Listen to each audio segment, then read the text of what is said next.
Hello বন্ধুরা, আবার একটা নতুন আপডেট নিয়ে চলে এসেছি। বিশাল বড় একটা আপডেট, যেটা হলো গেমিং অ্যাপগুলোকে নিয়ে আমাদের ভারত সরকার একটা নতুন বিল পাস করেছে।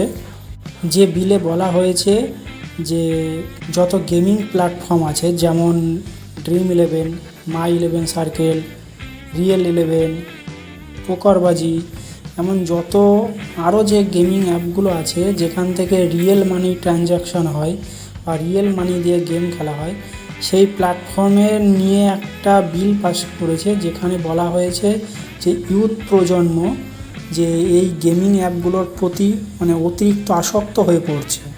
এবং এমনও দেখা গেছে যে ইন্ডিয়াতে প্রচুর ইউথ প্রজন্ম জীবনও হারিয়েছে এই গেমিং অ্যাপগুলোর জন্য।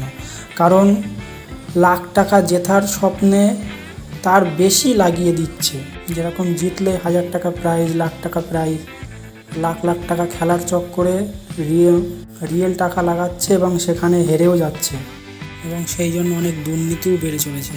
এবং যাতে ভবিষ্যতে আর কোনো ইউথ প্রজন্মের ক্ষতি না হয় এবং আর ফ্রডগিরি বন্ধ করার জন্যে এই বিলে অনেক কঠোর নিয়মাবলী পালন করার জন্য বলা হয়েছে। এখনও পর্যন্ত এই বিলটা লোকসভা এবং রাজ্যসভা দুই জায়গাতেই পাস হয়ে গেছে। এখন রাষ্ট্রপতি সাইন করলেই সে বিলটা পুরোপুরি আইনতভাবে প্রযোজ্য হয়ে যাবে।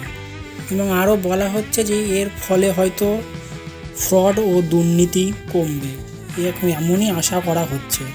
এবং বিলটা যে কোনো দিন আইনতভাবে পাস হয়ে যেতে পারে রাষ্ট্রপতি সাইন করলেই।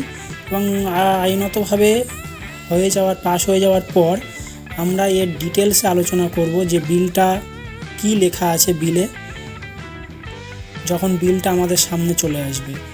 এই জন্য আমাদের সাথে জুড়ে থাকুন এবং চ্যানেলটাকে সাবস্ক্রাইব করে রাখুন।